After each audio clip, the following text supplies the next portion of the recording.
In this lecture, we will discuss about the information received by analyzing the position of signals in NMR spectrum.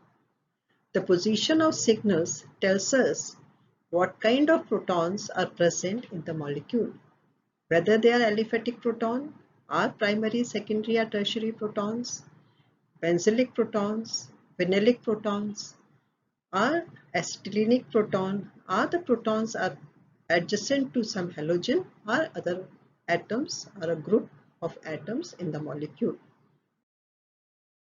Observe NMR spectrum of methyl chloride and methyl fluoride. In this spectrum, we see only one signal. It means that 3 methyl protons in methyl chloride are equivalent, as well as 3 methyl protons in methyl fluoride, they are also equivalent protons.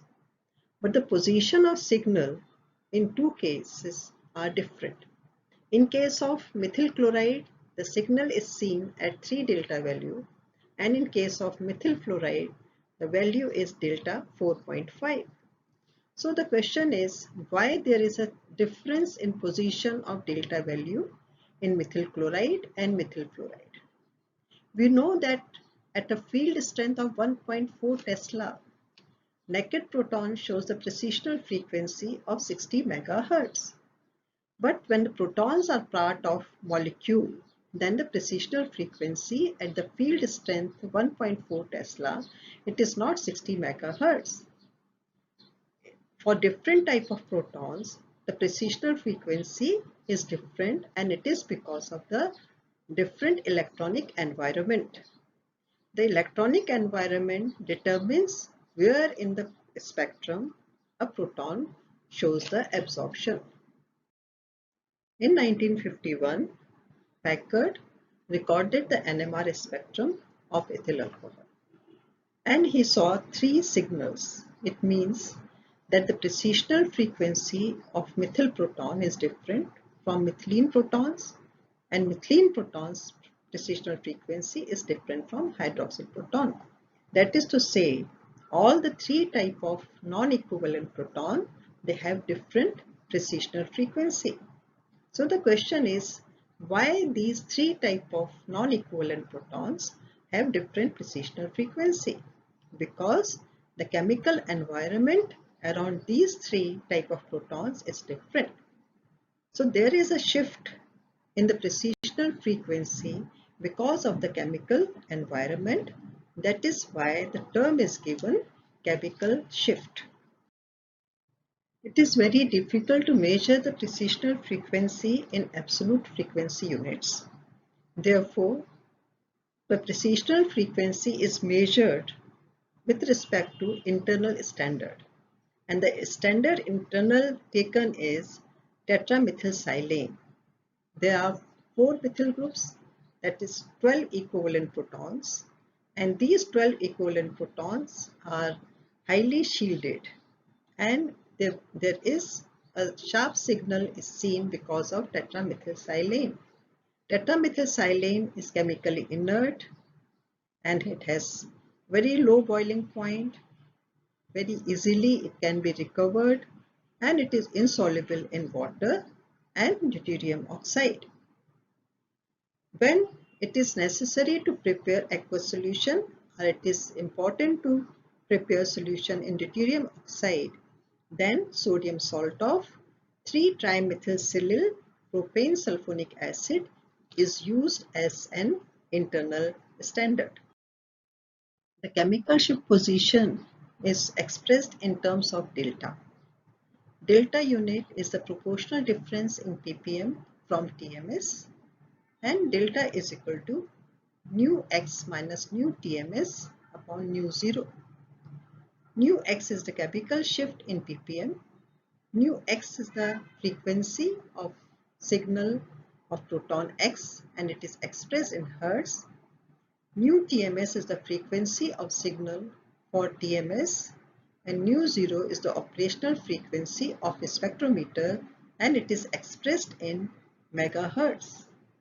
We can also say that delta is equal to observed shift from TMS in hertz divided by operational frequency of a spectrometer in Hertz multiplied by 10 to the power 6.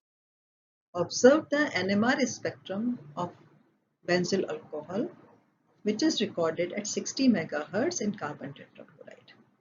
In this spectrum, there is one signal because of internal standard tetramethylsilane, which is called as TMS, one signal because of hydroxyl proton of benzyl alcohol, second signal because of methylene protons, and the third signal because of benzylic protons. We can calculate the delta value for hydroxyl proton.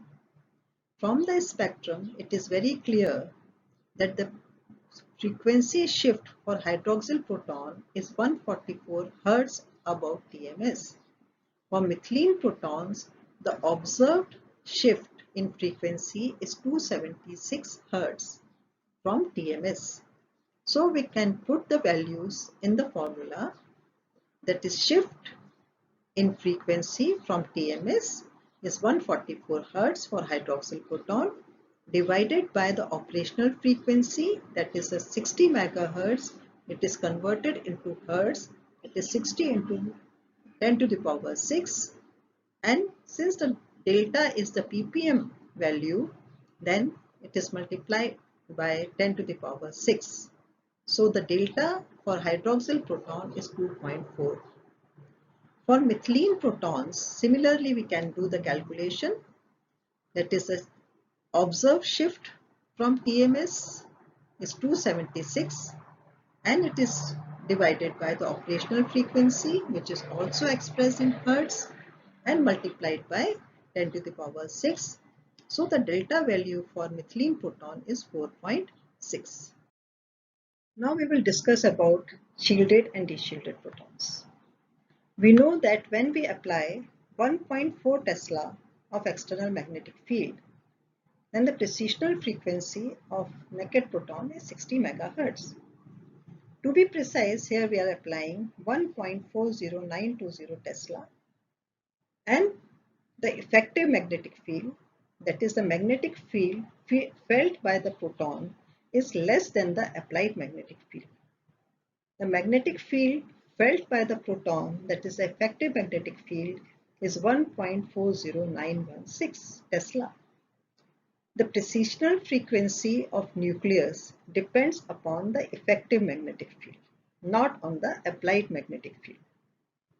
Since the proton here feels less magnetic field, therefore its precessional frequency will also be less than 60 MHz. The instrument is set at 60 MHz radio frequency. So the state of resonance will not be achieved. A state of resonance is achieved when the precessional frequency of the nucleus matches with the radio frequency. But here the precessional frequency of nucleus is slightly less. To achieve the state of resonance, the strength of external magnetic field has to be increased so that the effective magnetic field becomes 1.40920 Tesla. So the applied magnetic field is slightly increased from 1.40920 to 1.40924 Tesla. Now the effective magnetic field becomes 1.40920 and the proton now will show the precessional frequency of 60 MHz. State of resonance is achieved and there will be absorption of energy and a signal will be seen in the spectrum. So the protons where the effective magnetic field is less than the applied magnetic field are known as shielded protons. So in magnetic field strength must be increased to shielded proton to flip at the same frequency. Now see another case, deshielded protons. The strength of external magnetic field is 1.40920 Tesla, but the effective magnetic field, that is the field felt by proton is more than the applied magnetic field. Now the effective magnetic field is 1.40924 Tesla. That is, the proton feels more strength of external magnetic field than the applied magnetic field. Definitely, the precessional frequency of proton will be more than the 60 megahertz. Our instrument is set at 60 megahertz, so the state of resonance will not be achieved. To achieve the state of resonance, the external magnetic field has to be reduced. तो उसकी strength को हमें कम करना पड़ेगा, जिससे कि effective magnetic field जो है वो 1.40920 टेस्ला हो जाए.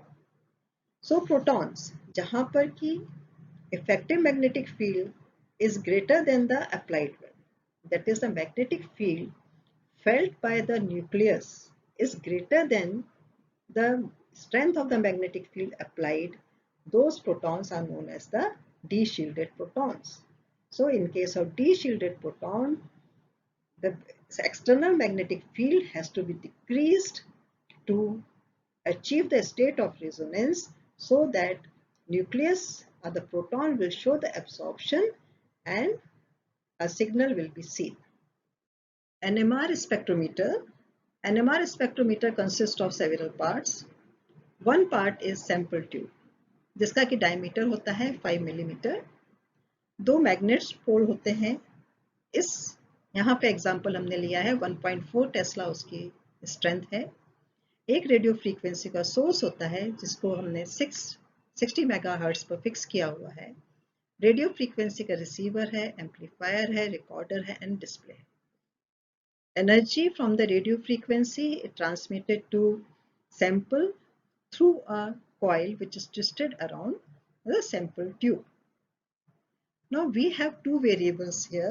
One is the radio frequency, another is the magnetic field. इन दोनों में से किसी एक फील्ड को यहाँ पे फिक्स कर दिया जाता है और दूसरी वेरिएबल होती है. सपोज फील्ड जो स्ट्रेंथ है उसको 1.4 टेस्ला पर उसको हम लोगों ने फिक्स किया है. तो नेकेड प्रोटॉन के लिए जो प्रिसिशनल फ्रीक्वेंसी होगी वो 60 मेगाहर्ट्ज पर है. And since the radio frequency is fixed at 60 megahertz, तो स्टेट ऑफ रेजोनेंस अचीव हो जाएगी and there will be absorption of energy.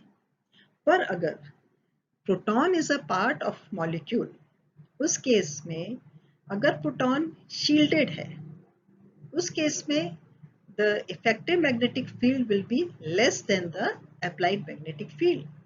तो प्रोटॉन्स 1.4 टेस्ला की मैग्नेटिक फील्ड स्ट्रेंथ को फील नहीं करेंगे, उससे लेस मैग्नेटिक फील्ड को फील करेंगे. And we know that the precessional frequency of proton depends upon the effective magnetic field. Therefore, the precessional frequency of nucleus will be less than 60 megahertz. जब 60 megahertz से कम है और radio frequency को fix किया गया है 60 megahertz पर, तो स्टेट ऑफ रेजोनेंस अचीव नहीं होगी.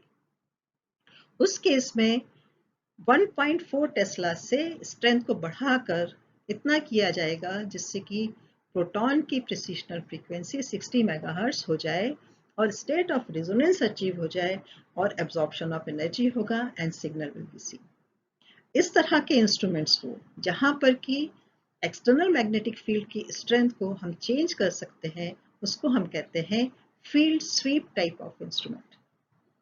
दूसरे इंस्ट्रूमेंट होते हैं जहां पर कि फील्ड स्ट्रेंथ को फिक्स किया जाता है और रेडियो फ्रीक्वेंसी को हम चेंज कर सकते हैं, वो ट्यूनेबल होती है. सपोज जो हमने एक्सटर्नल मैग्नेटिक फील्ड है उसको 1.4 टेस्ला पर फिक्स किया हुआ है. अगेन द प्रोटॉन्स आर से डीशील्डेड है, मीन्स इफेक्टिव मैग्नेटिक फील्ड उनकी अप्लाइड मैग्नेटिक फील्ड से ज्यादा है.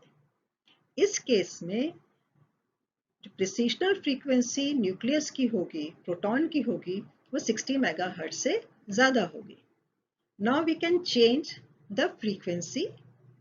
तो फ्रीक्वेंसी को इतना चेंज किया जाएगा कि वो जो प्रिसिशनल फ्रीक्वेंसी न्यूक्लियस की है उसके बराबर की हो जाए. जैसे ही प्रिसिशनल फ्रीक्वेंसी का मैच रेडियो फ्रीक्वेंसी से होगा, स्टेट ऑफ रेजोनेंस अचीव हो जाएगी and there will be absorption of energy and a signal will be seen in the spectrum. In NMR, generally we use two terms, that a signal is seen in high field, signal is seen in low field, other signal is seen in low frequency region, other signal is seen in high frequency region. ये terms कहाँ से आए हैं? Suppose we have instrument of field sweep type. Field sweep instrument है, इसका मतलब है कि हम मैग्नेटिक फील्ड स्ट्रेंथ को चेंज कर सकते हैं और रेडियो फ्रीक्वेंसी फिक्स्ड है. Suppose 1.4 tesla external magnetic field apply की है और protons are shielded. When protons are shielded means effective magnetic field is less than the applied magnetic field. So effective magnetic field is less, it means the precessional frequency of nucleus will also be low. And the radio frequency is fixed at 60 megahertz. To achieve the state of resonance, the external magnetic field strength has to be increased. इतनी external magnetic field को increase करना होगा जिससे कि precessional frequency nucleus की 60 megahertz हो जाए, और जब state of resonance achieve होगी, there will be absorption. तो shielded protons के केस में अगर field sweep type of instrument है तो state of resonance achieve करने के लिए field strength को बढ़ाना होगा, और इसीलिए कहा जाता है कि shielded protons show the absorption in high field. Now suppose protons are deshielded. Protons deshielded हैं, it means the effective magnetic field is greater than the applied magnetic field. So field strength ज़्यादा है, effective magnetic field ज़्यादा है, प्रिसिशनल frequency भी ज़्यादा होगी proton की. जब प्रिसिशनल फ्रीक्वेंसी ज़्यादा है तो स्टेट ऑफ रेजोनेंस अचीव करने के लिए एक्सटर्नल मैग्नेटिक फील्ड स्ट्रेंथ को थोड़ा सा रिड्यूस करना पड़ेगा. जब एक्सटर्नल मैग्नेटिक फील्ड को रिड्यूस करा तो लो फील्ड हमने अप्लाई की, therefore we say the deshielded protons are seen in low field. Now second case, suppose we have instrument of frequency sweep type and take the case of shielded protons. Now the strength of external magnetic field is fixed and we have the tunable radio frequency. Protons are shielded means effective magnetic field is low. Therefore, precessional frequency will also be less than 60 megahertz. So to achieve the state of resonance, हमें radio frequency को reduce करना होगा जिससे state of resonance achieve हो जाए और absorption of energy हो, and there will be a signal in the spectrum. If protons are deshielded, उस केस में इफेक्टिव मैग्नेटिक फील्ड ज़्यादा है, रेडियो फ्रीक्वेंसी को हमको बढ़ाना पड़ेगा क्योंकि इफेक्टिव मैग्नेटिक फील्ड ज़्यादा है तो प्रिसिशनल फ्रीक्वेंसी न्यूक्लियस की ज़्यादा होगी.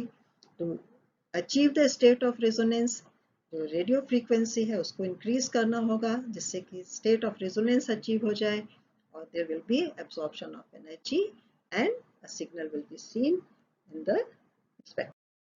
This is the table showing different delta values for different protons. In case of alkanes, methyl protons will show the absorption at 0.9 delta, methylene protons at 1.3 delta, methane protons at 1.4 delta. If the methyl group is close to the carbonyl group, then the delta value becomes 2.1. Acetylenic protons are seen at 2.5 delta. If the methyl group or the alkyl group is bonded to some halogen atom or some electronegative element, then the delta value becomes 3 to 4. Ethylenic protons are seen between 5 to 6 delta.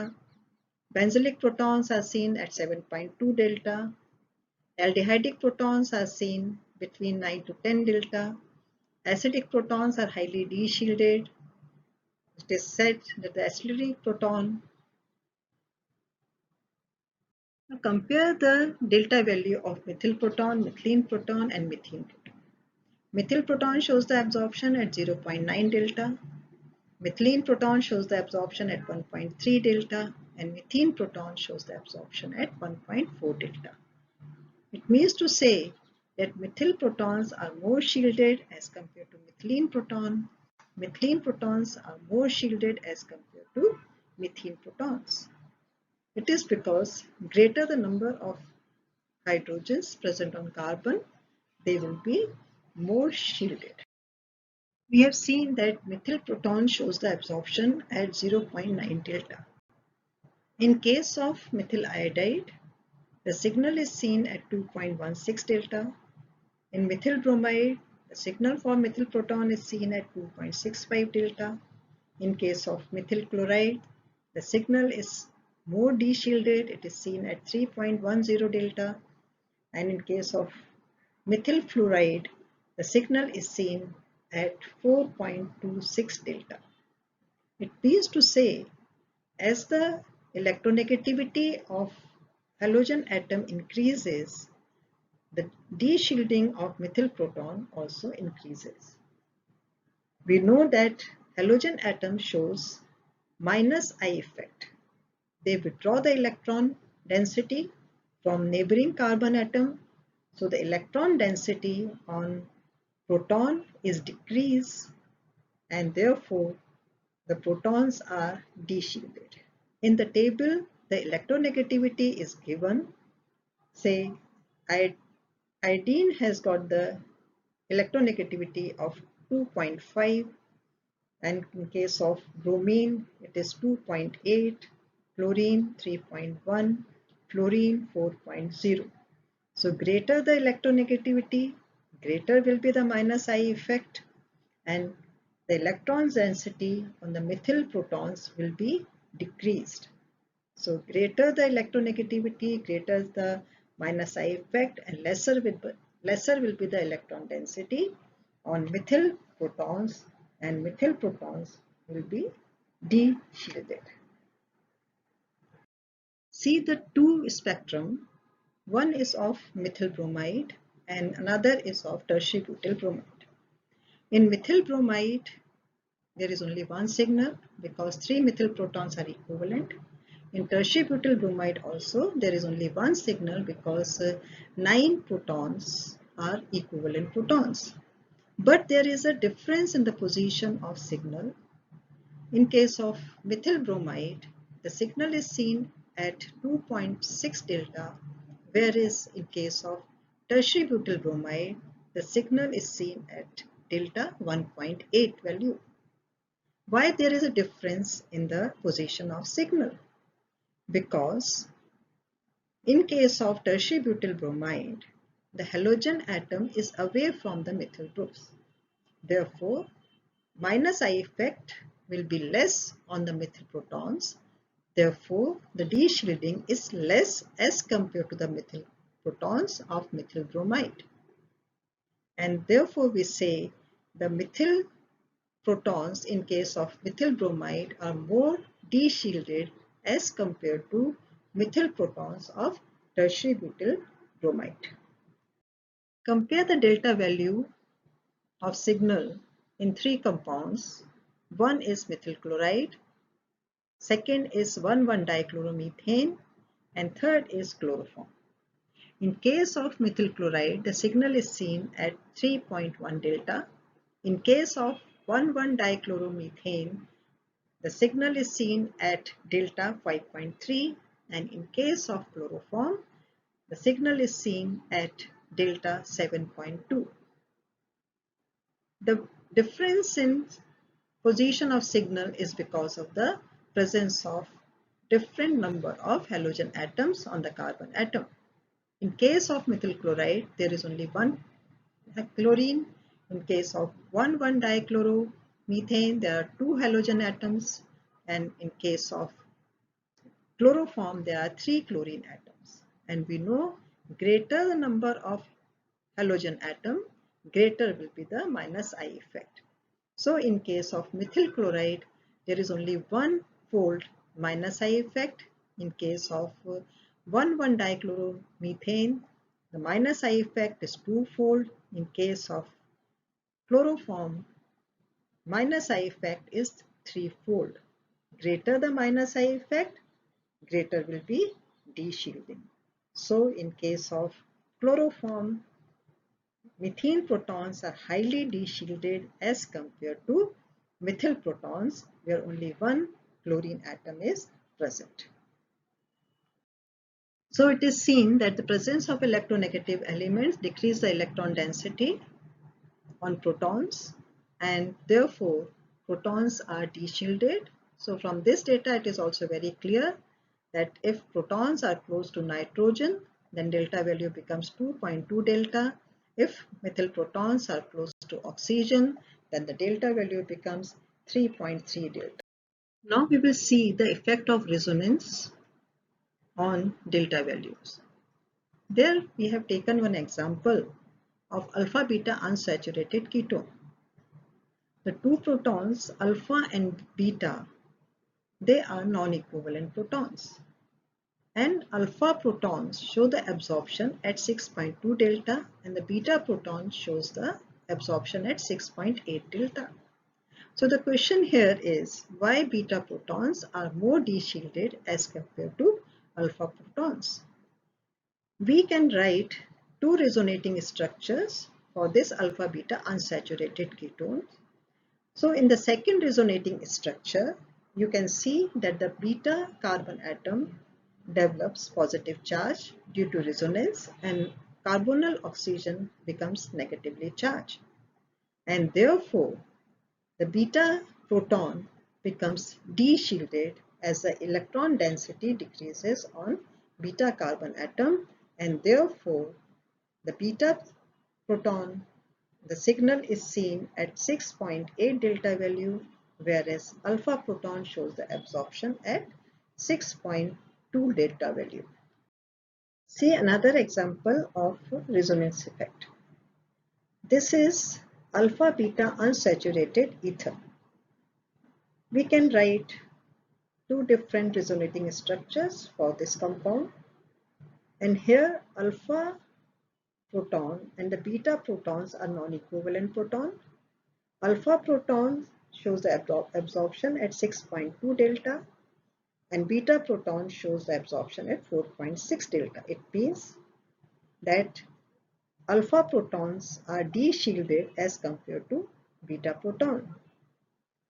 So we can explain from the resonating structure that by plus M effect, oxygen gives its lone pair of electron and the beta carbon develops negative charge. Therefore, the electron density increases on beta carbon atom and the beta proton becomes shielded as compared to alpha proton. Therefore, there is a difference in the delta value. Alpha proton shows the absorption at 6.2 delta, whereas the beta proton shows the absorption at 4.6 delta value. Now, for the further reading, you can consult Organic Spectroscopy by William Kemp. Another book is by Introduction to Spectroscopy by Pavia, Lefman, and Chris. These are very good books, and if you study these books, you will gain a lot of knowledge. And I will tell one thing here, that spectroscopic techniques are very, very important. If you go for some interview and you answer all the spectroscopic questions, and along with the spectroscopic techniques, if you are thorough with the chromatographic techniques, you will be picked up by any industry, because these two things are very much used in industries. So with this, I conclude my lecture.